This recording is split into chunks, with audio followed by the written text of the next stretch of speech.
好，美国现在有一个社会氛围，就是真的他们有一些的分裂开来了。带你来看到是最新通过的这个法案，终于完成了川普他的想象。原因是因为呢，他在今年美国国庆日7月4号，他期许就是那个大而美法案能够放在他的桌上，让他在这一天直接签署。他认为这个就会是他这一任的一个大成功。终于众院218比214通过了大而美法案，那也不枉了，他就是一天行程空下来，一个一个去好好的给他们讲。可这个法案最后到底会造成什么样的一些后果呢？因为这个法案是增加了国防还有边境安全资金，但是削减了近1兆元的医疗补助，对穷人的食品补助，还有一些政府援助等等。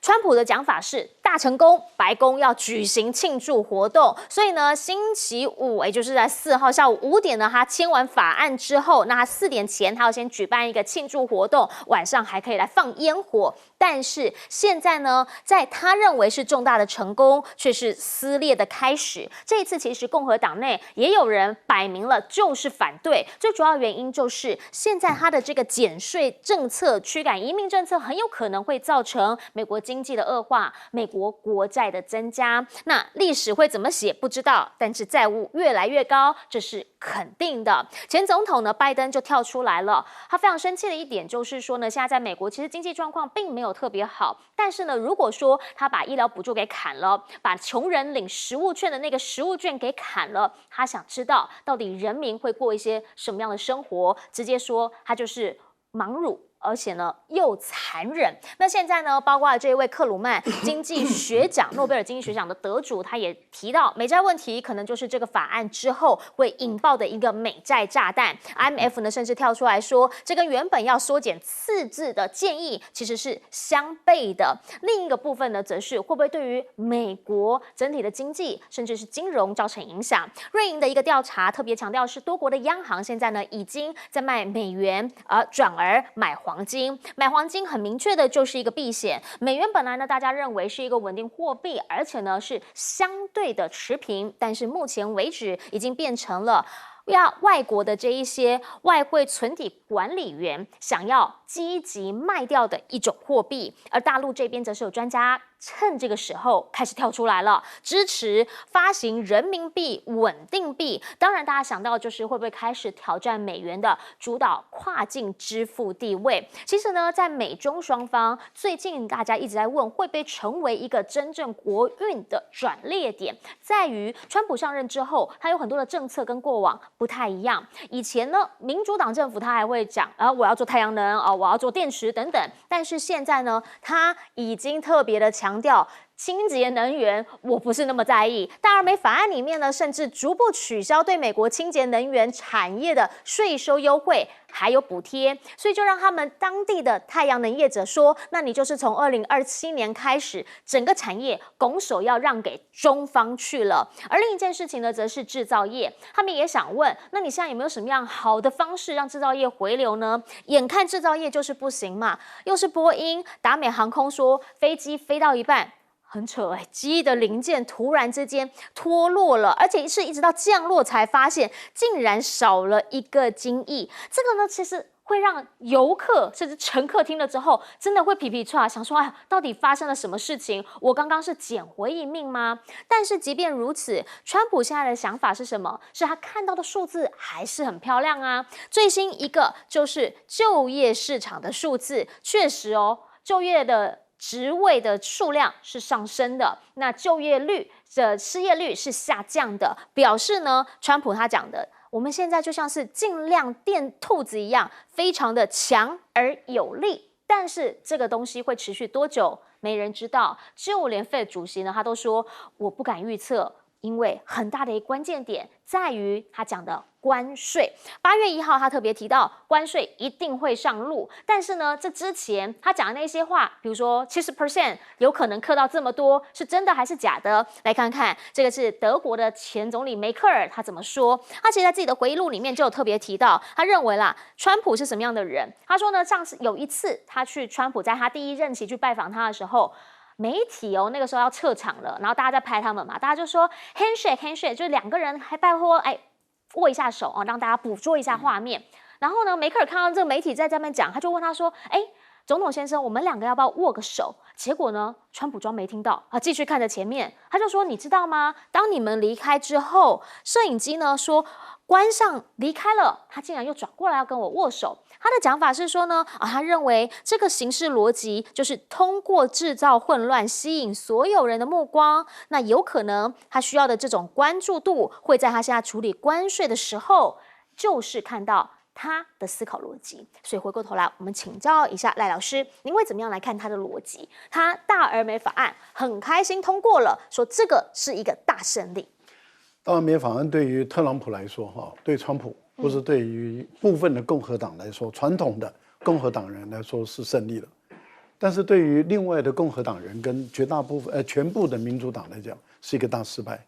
对于这个整个美国的这些知识界来说的话，他们对于这个大而美法案是有很多的批评的，有很多的批判，因为他们认为说，川普的这个做法基本上来讲，我们来看一本账好了，他们觉得这是不可行的。第一个呢，就是说他要全面性减税，所以连最底下的人他都可以减到大概在156块、160块左右的税，最底层的都可以。中产阶级的话减多一点点，最富有的那个1%减最多。对，所以它的整个税会减掉30千亿美元左右，那等于是政府少收了30千亿美元。然后他的逻辑是说，那我把政府的开支也减了1000多亿美元，每年了再减1100亿左右，因为它是用10年来做计算嘛，所以是1兆1000亿美元，你除以10的话，大概就是1100亿美元左右。那中间的缺口怎么办？中间缺口3000亿左右啊，这个缺口他就认为我可以用关税来补，所以所有的关税它一定要课，最基础是10%，像越南已经出来了，就是20%。对，然后有很多的，因为从美国的时间7月4号开始，它每一天就会发出10封左右的信函，就直接告诉你我给你课多少关税，但是可以继续谈判，然后这样一直要到7月9号，它全部要发完，那等于是100多份的信函都要发出去，然后8月1号开始起课等等。好，可是问题是我们做一个合理的一个推断，就是说，由于它最少都要课10%，那最高按照他自己说的，有可能课到70%的这个关税的话，那你不可避免的物价一定会上涨。那物价如果一旦上涨的话，消费者他的支出会减少，那他的支出一减少，你进口的那就会减少，你进口一减少，那理论上讲，你抽的关税也就会减少嘛。那抽的关税一减少的话，那就不是你用现有的进口量的关税来做比了嘛，你就不能这样讲，因为你的进口一减少，你的关税也就减少，所以你的这财政的缺口就增大了。因此，他自己本身也有预留一个伏笔，就是说5兆美元的门槛把它打开了。那换言之，也就是说不够的话就发公债。对。那发公债，大家都知道，当你的美元你造成了大家的紧张，美元一直跌，公债越来越不信任，这个时候大家会对于你的财政破产危机的可能性会越来越高。那因此去买你美国政府公债的就会减少。那你政府公债卖不出去的话，你怎么办？你就把殖利率再升高，就是利息再升高了。因为你只能够把利息再升高，你才能够让人家更多愿意来买你的公债。那你的利息支出是不是就要增大？所以他就要逼得联准会把利息下降。那你把利息一旦下降，那大家更不愿意去买你。那这个时候是不是最后会造成你的崩跌？所以我觉得一本账来讲，大家都觉得实在是不可行。最后一个就是克鲁曼他的批判，就是在于说，你把这些钱用来补助过去的产业，可是你对未来产业呢？所以未来产业你一定会输中国，而且会输得很惨。那未来产业才是美国的未来。然后所以他认为，川普这样的一个做法，那就是等于是把美国整个国家拱手让给中国了。请教一下董哥会怎么看？其实大家看到大而美，然后又想说川普胜利了会怎么样？那也没办法，因为他还有3年半的任期啊。那简单讲这是一个川普在让美国再度伟大最重要的法案。这个法案是由德州的一个众议员，他叫阿灵顿大家知道阿灵顿是美国的一个军人公墓，会不会就这个案子就被送到坟场了？也没有，他通过了。那通过他其实最主要的，很多人对于他非常陌生，对台湾的影响其实很大了。他最主要就是9个字，一个就减税，一个就砍支出，一个管制边境，9个字，就好像民进党说不要核电，他也给我们9个字，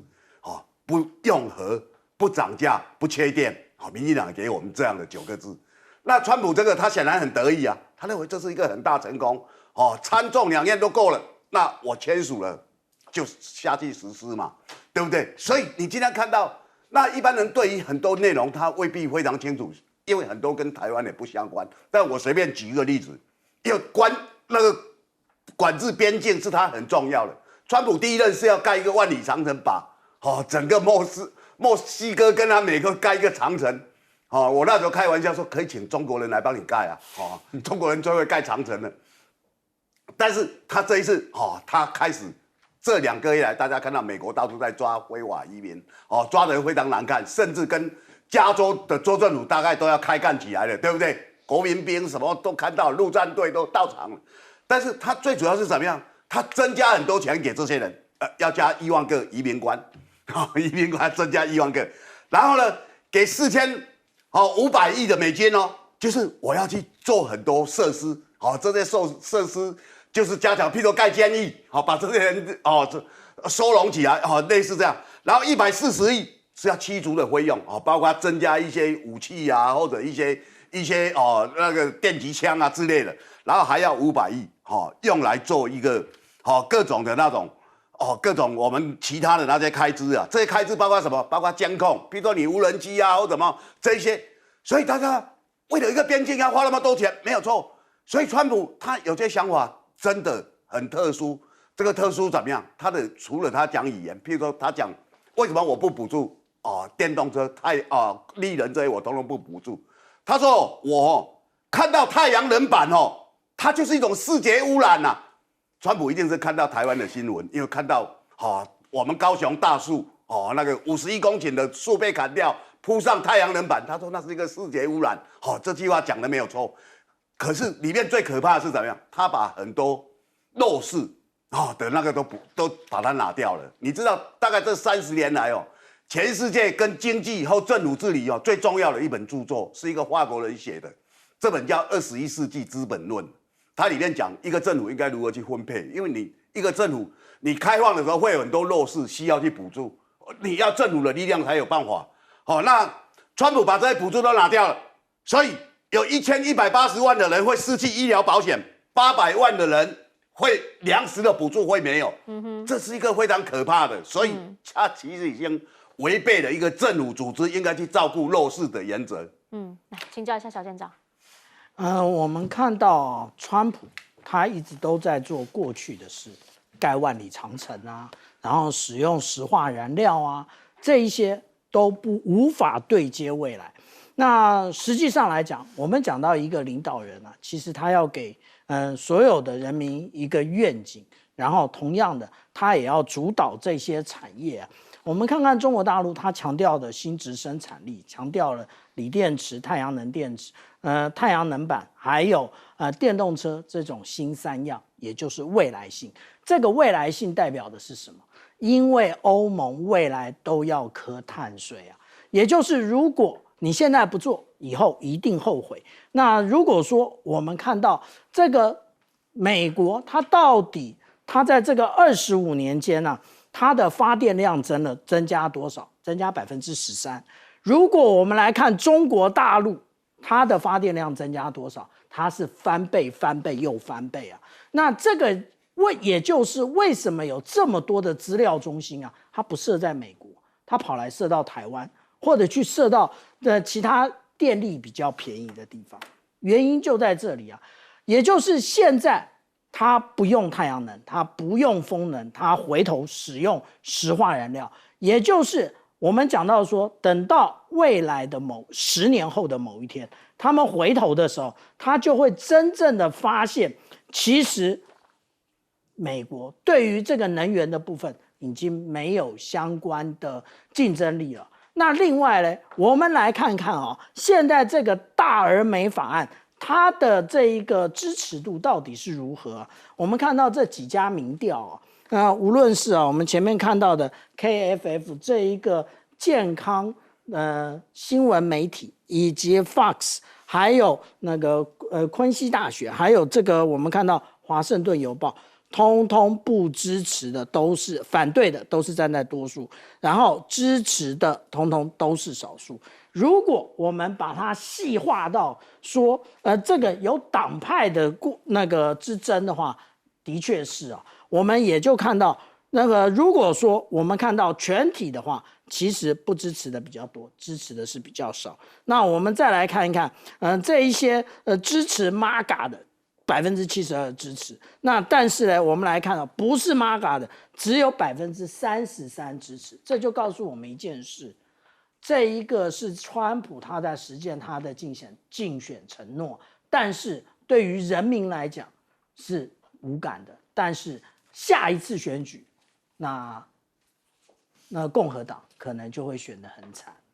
其实呢，那明年当然他会遇到一个就是期中选举嘛，所以他也想要做一些事情，包括什么？包括他会告诉大家，我有在做事，我在帮忙我们的这些企业卖东西吗？好，原因是因为到底川普有没有真的要在9月的时候，带着美国的企业主 CEO 们去中方访问？日本媒体报道很多，但是呢，大家想问的是，那中方这边，那你有收到讯息吗？中方的商务部不愿证实这件事情到底是对，又或者是有没有，反正没有信息提供啦。但是希望美方跟我们相向而行，减少误解。其实美中之间最近有一些新闻，你可以看得出来，到底他们的互动状态是什么？因为呢，现在就有讲了，美国已经开始解除了多项限制，想要换稀土吗？因为呢，不只是晶片的部分，希望说能够解除限制。现在最新看到的就是乙烷、还有丁烷，以及呢机床航空设备，甚至最新的是 C919的引擎出口禁令，现在也都已经通通都解除了。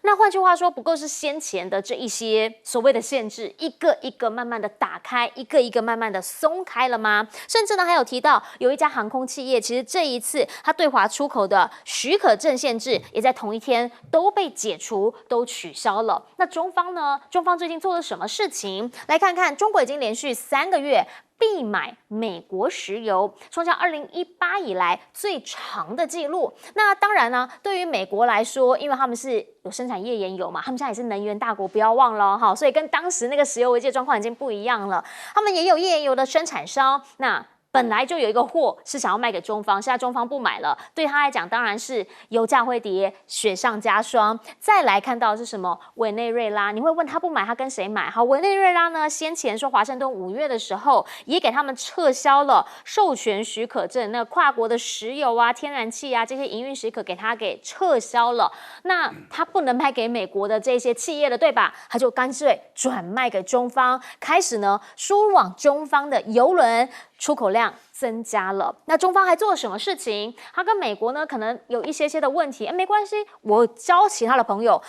圈已经增到了55国，也就是实施免签。那现在扩大到55国之后，当然外国人来的就会更多了，那也提升了他们内部的一些希望内需啊、购物等等的需求嘛。这一些呢是中方他们现在在做的事情。那大家就想问，所以呢之后川普他到底在关税这一战跟中方前面看起来，有没有学到一点点的教训，又或者是感想？好像没有呢，因为他今天出来讲法是说，8月1号开始缴关税哦，没有一个会漏掉。最早7月4号，台湾时间7月5号我就开始寄信了。那10到12个贸易伙伴收到了通知信之后，慢慢等，等到7月9号，最高会是70%，那最低当然就是所谓的起跳价10%，大家没有办法逃过这一劫。那发起关税战之后，当然就会让金砖国家开始是不是趁虚而入啊？原因是因为既然老大都已经不老大了，那我们还要认他当老大吗？谴责不合理的单边保护主义兴起，以及无差别的调关税。日本这边你知道讲了什么吗？日本现在呢，对于川普很应对吧？他们说了，即使川普下台，美国人将延续他的政策，所以他认为他不如跟中国还有韩国好好的加强合作，增加我的自主性，这应该比较重要。目前看到的是中韩之间呢，他们的产业供应链也开始有热线会议了，同时呢，也关注到中方这里的稀有金属还有稀土的管制出口，原因就是因为先前呢，在中方这边所有的这个稀土出口全部都是要有许可管制，甚至呢也学美国嘛长臂管辖，那我就是希望如果说管制美国的话，你就不要转到美国去，这一些都必须要好好谈。好，另一个部分呢，则是在日本这几天，除了说关税很紧张之外，另一个紧张就是今天7月4号，明天7月5号，所谓的我所看见的未来这个大预言，只剩最后一天，传出有部分航空公司甚至还开始减少赴日航班，离日的旅行也增加。那当然这一些呢，就是大家心里头会有一些的影响因素，所以想要请教一下赖老师，这个影响因素大家想看到的是关税战这一回，看到川普有可能率企业主到中国访问，但是中方的外交部这边、商务部这边都没有回应。目前这种传说沸沸扬扬啊，先是日本两个媒体，一个是日经亚洲，一个是共同社，他们说这个川普9月份会到中国去。然后会这个出席阅兵，会跟普丁也会见面，所以等于是中美俄3个领导人会见面，这是一种传说，但是没有被证实。现在的第二个传说是可能是10月然后问了白宫，白宫也不讲；问了美国的商务部的这个部长，他也不讲；问了大陆，大陆也不讲。但是这个消息是从这次就不是从日本传出来的，这是从欧洲、美国这边传过来的。那换言之，也就是说，他们说那个美国的商务部部长已经在打电话给这些 CEO， 问说他们要不要到中国大陆来访问的，是因为对川普来讲，他希望有足够的面子，浩浩荡荡的带着一群美国顶大的这些，例如说前50大或是前100大的 CEO 能够到中国大陆去，然后谈妥一些贸易那这样的话他有功劳，可以回国的时候可以吹嘘，这是一种传说。但是我们看到目前来讲，川普就通过2个协议，一个就是跟英国，那也是片面的，美国对英国课10%的关税，但是英国不能课美国。那即使英国人每一年给美国人赚了100多亿美元，但是英国还是不能课美国人的关税，美国人可以课。那更惨的是越南，越南是不能课美国人的关税，所以越南的关税对美国来讲是0，但是美国课越南是20%的关税，那转口是40%，这个就形成了2个典范。对，第一个典范就是说，对弱小如越南的，那基本是不是就是20%？所以有人就联想到，那像台湾是不是就20%的关税？所以我们看到台湾的股市就已经进入一个不稳定的一个状态，因为大家都在提心吊胆。好，可是问题就在于大家豁然发现，全世界只有大陆，你克我10，我就跟你克10，你限制我的引擎，限制我的晶片，限制我的乙烷丁烷，我就把稀土控制住，不给你。那换言之，也就是说，你给我这些，我就给你稀土，那就变成全世界只有大陆敢跟美国叫板，就是你克我10，我就克你10，你给我禁止这个，我就给你禁止那个。那其实梅克尔也都站出来了，说我们应该要学中国，我们欧洲有实力跟美国对等的干，但是看起来全世界可能只有中国大陆有这个勇气，有这个勇敢。其他的国家都像龟孙子一样躲在那个地方，就任美国怎么霸凌你。好，这个关税战呢还在持续的进行。我们先进广告，等等回来继续来说。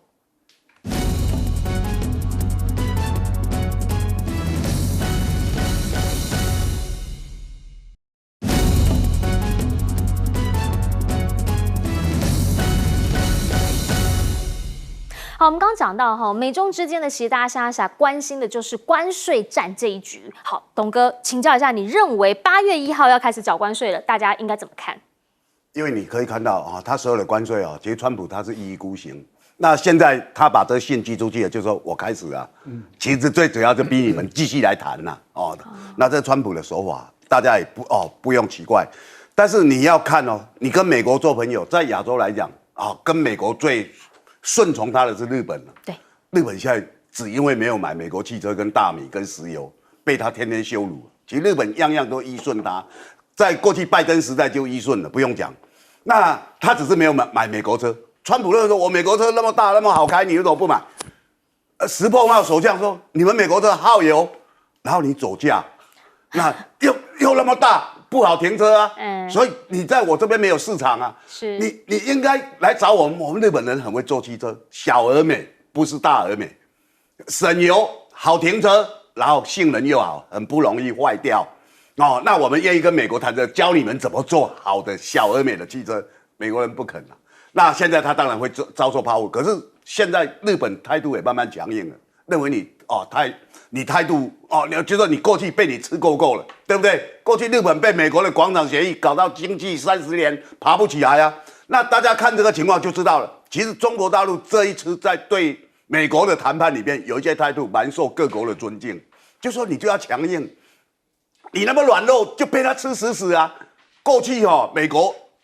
经济独大。世界很多国家就只我们单打独斗打不过他，我们要联合。最有名的就是欧盟嘛，欧盟最早叫马斯垂克条约，然后欧洲共同市场就进到欧盟。结果欧盟因为有一场战争，俄乌战争，主要的国家也就是北约的国家嘛，那下去打了，大家就很害怕。哎呀，俄国人这么厉害，就这边僵持不下，每个国家都受到影响。那所以他们现在就有一些意见就变成不太一样。那对美国的态度就比较软弱，他本来很听美国的。大家可以看欧盟去年怎么去修理中国大陆，电动车通通不准，来的话克35，除非你把配方告诉我们，很无耻的提出这种要求啊。那现在呢？现在态度就比较不一样，很多人觉得说，还是中国大陆跟他硬杠，还是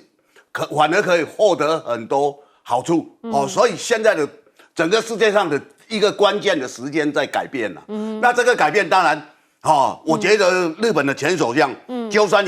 由纪夫讲的最好。美国不管谁当总统，川普下台以后，他会继续执行。我过去曾经写过一篇文章，说美国现在不管谁当选总统，他都叫麦卡锡。麦卡锡是个麦卡锡主义的执行者。好，我们先进广告，等等回来做总结。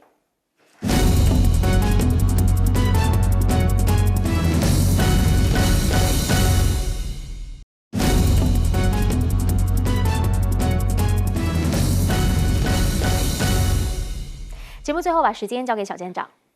我们看到这个美国对于中国大陆改变战术，因为原有的战术，也就是极限施压的方式，其实并不有效。那他现在要转向管控这个谈判，他说要仿照上次到中东一样，找非常多的 CEO 去，可是他有想过吗？中国大陆全部都是竞争厂商啊。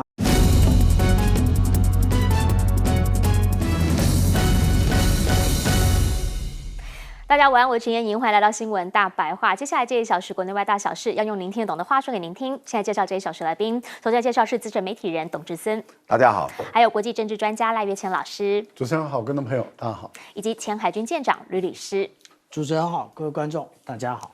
好，赖小姐带你来看到是这个星期很多人期待的是什么？我们的总统第5讲要登场啦啊！因为呢，我们按照时间给他算了一下，他从6月22号开始讲嘛，那应该就是会讲到7月底之前，也就7月2投票之前要讲完，然后有10讲，所以你去给他仔细算一下，大概在3天应该要有1讲啦。那每一讲都很精彩，带您来回顾一下。第1讲是什么？是猛犸人。第2讲6月24号，等于是2天过后就变成一个杂职人出来了。然后呢，到6月29号，大概过了5天，出现了表决多数人之后呢，再过了2天，又出现了这个1万块，你需要吗？你需要吗？那个万元人。所以算一算，应该最近要再有1讲了吧？今天都已经7月4号了，什么时候才有讲呢？我们还特地打电话去总统府询问一下，我们好想要聆听总统的团结10讲第5讲，听说会讲外交。但截至目前为止，他还没给我们答案，什么时候要再次大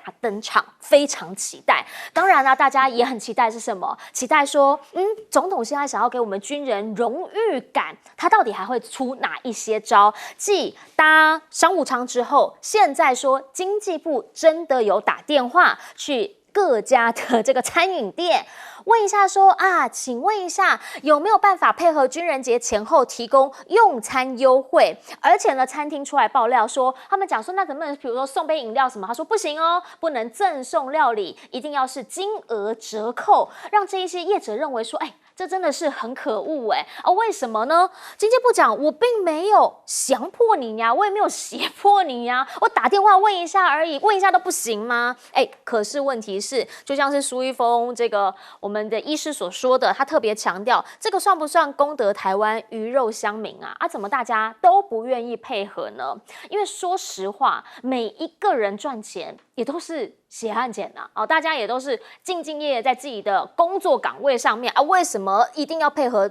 政府这样子的一件事情呢？这不用成本吗？回过头来，即便说啦，像华航这一种有官股成分很高的，他们的工会也跳起来了，他们的工会就想问说优先升等要确定了，那华航董座号召要出来协调，可是呢，华航长荣的工会出来表态，政府不要一意孤行原因是因为国家是把这个成本转嫁给企业跟劳工那本来呢那一笔预算，对，预算有限嘛，盈余就是那一些嘛，那你预算有限的情况之下，你是不是会这样子而影响到了劳工的权益？这是工会他们想要表达的嘛再者，如果政府真的有意愿，你为什么不拨一笔预算呢？为什么一定要民间出来做功德呢？这个是大家不太理解的一件事情。同时，大家也想问，现在呢，其实在两岸你说军人需要荣誉感，是因为两岸兵凶战危嘛？那你有没有想过，我们现在真正需要的是什么？来知己知彼，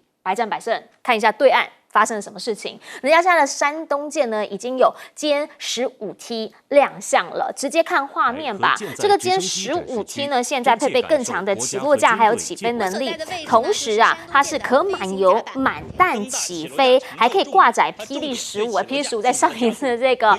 巴印战之间呢，就让大家看到了它的一些实力。而另一个部分呢，则是也看到。现在因为美国的航母进入了南海，所以呢，解放军的轰炸机它反而呢就挂了反舰导弹来巡黄岩岛，也就是说呢，轰6K 直接挂了鹰击12的反舰导弹来做巡导。那其实这就表示着他们现在没有要弱，该怎么做就怎么做。而且近几年来，在海上实力上面，除了说航母数量的增加之外，也已经从近海防御搞到了远洋射战。因为呢，除了已经有3艘舰，现在呢，可能这个山东舰之后，还有福建舰要正式在服役之后，那个数量上又再次的提升。同时呢，现在在全球的数量上，军舰数量上，它也算是第1名。这一些呢，基本上都是非常大家看得到，而且很客观的一个评量，还有评比。那大家就想问，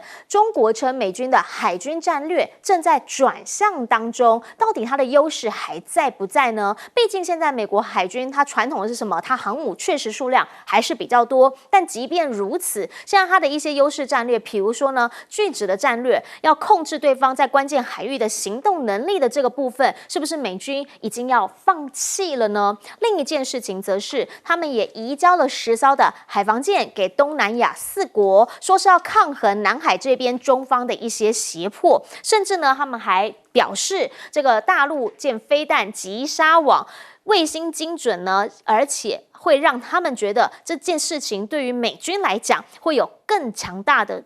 致命的杀伤力。这一些都是美军现在在整个太平洋地区跟大陆这边解放军彼此在较劲的过程当中，他的一些评量，以及他目前自身认为自己的实力位置在哪里。那当然啦，北京现在也有先前就听到青龙湖有地下的军事指挥中心，甚至呢现在还讲说会有防美钻地炸弹的攻击。这个到底最后会是怎么样的一个状态跟样貌？目前还没有看到一个实境，但是呢，有非常多的说法，说它甚至比五角大厦还要大，大了有10倍以上。那如果是这样的话，美军要怎么样来看待未来这10年发展下来，美中双方的军事实力会如何拉开差距？回过头就想请教一下董哥，您怎么样来看？好，当然了，这个就是这个周末听说啦，应该会在南部这一边会有5奖，那会不会真的实情开奖还不知道，毕竟大家很期待，认为一奖比一奖更精彩，肯定第5奖会是一个高潮。那当然啦，因为他外交本来就是民进党这个台独政党里面，他有非常可以琢磨的空间。可是因为前面4奖已经被讲得这么不堪了，大家当笑话看。那大家可以看到了，整个民进党内部其实他有一点炸锅，就不晓得要怎么去替你辩护。所以到了这个地步的时候，我相信这一回为什么我们记者去问说，到底你的外交第5奖要在什么时候问不出来？我相信他们现在要求赖清德你照稿练，你不要偷稿演出那偷稿演出都是被人家当作笑柄的。那我来讲第4奖的金人其实为什么最近有一些金人的动作？因为过去民进党对金人态度是非常恶劣的而且是用羞辱的。从民进党还没有成立之前的党外就开始羞辱到民进党成立。每天我那时候当记者，我民国70几年就在当记者，你那时候只要去听他们在执行，他们骂金人我们这里有2个县职业金人出身的，我告诉你，他骂金人就是米虫，每个人开口闭口都是米虫，他有哪一句好话？现在说哇，金人可以优先进入，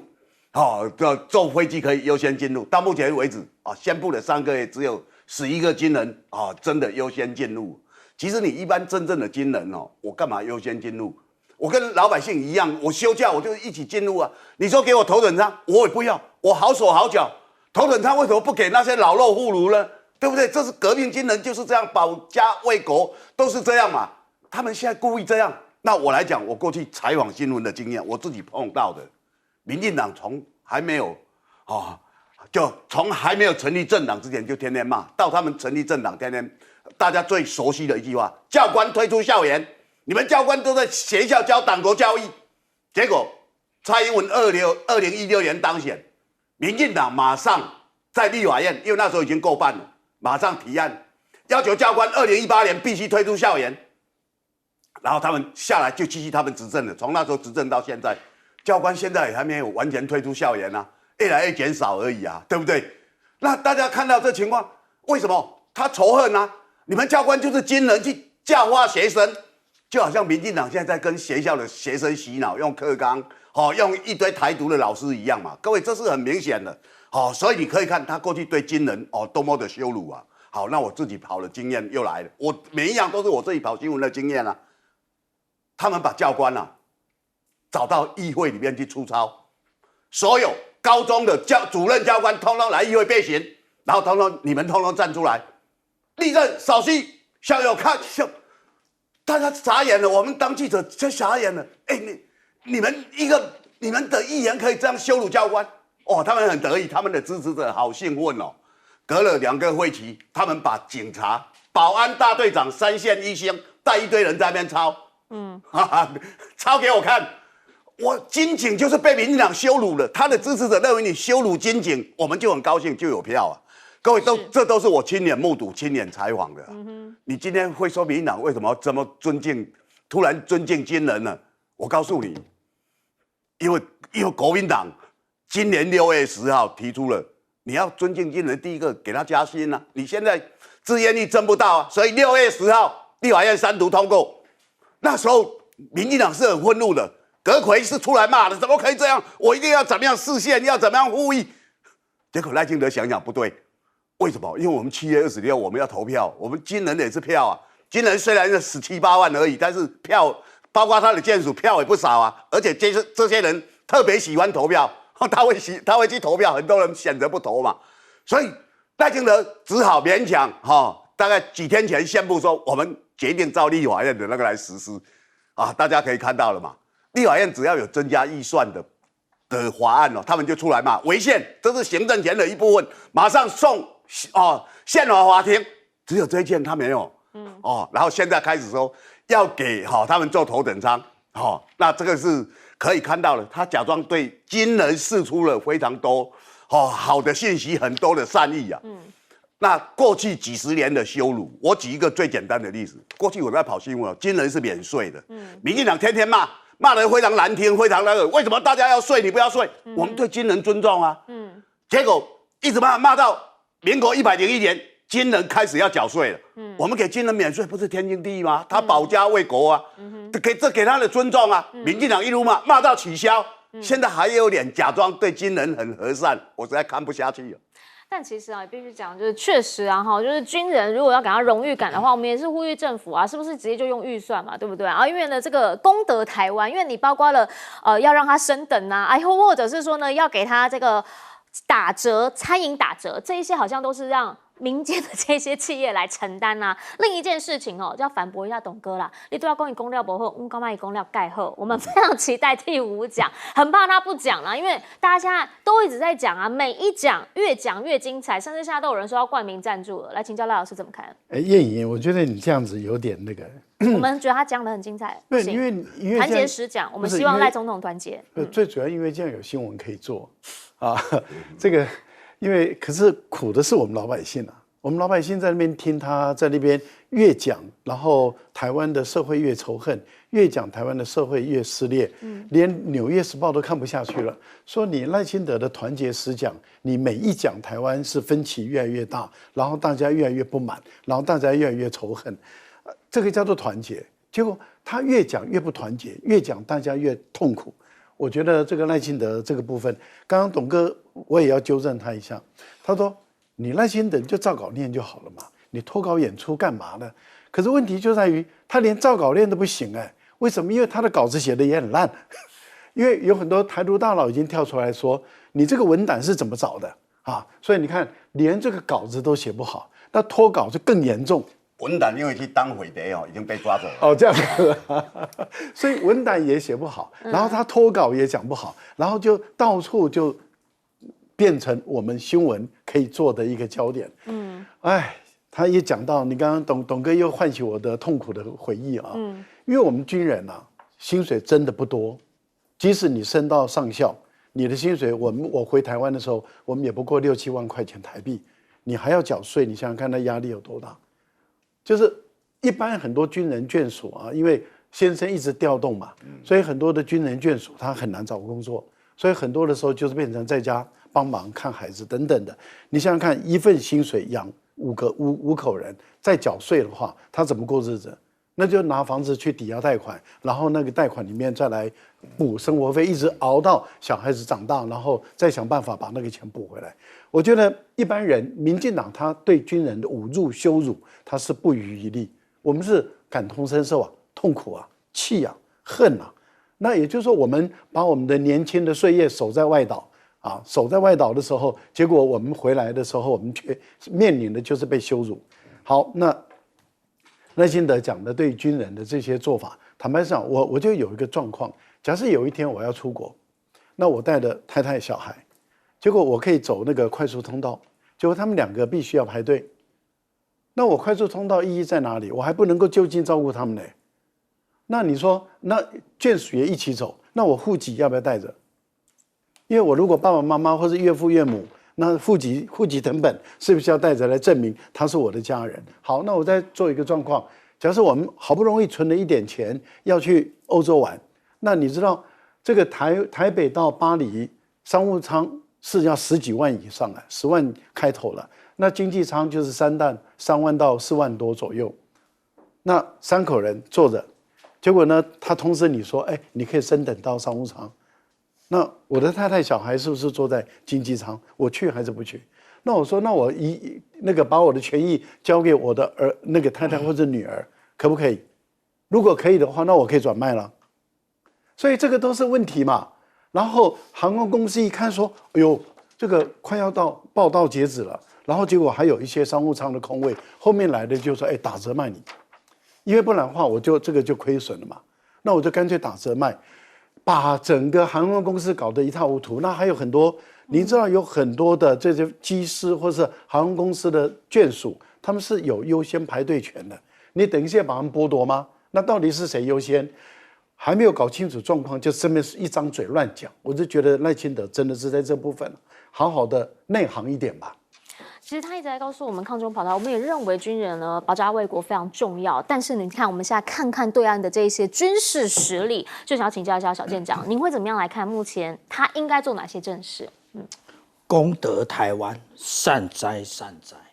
我们这样讲啊，有关于商务舱这个问题啊，可能大家有很多的误解，大家认为这应该是由航空公司来负责，其实在美国不是，在美国其实是军人穿制服。然后呢，是花钱掏的白花花的银子，刷着金卡、黑卡、白金卡的这些人，他去买了这个商务舱或者是头等舱的座位，他让给军人来做的，这个才是美军的现况啊，不是说我拿一个证件说我是，然后我就可以了，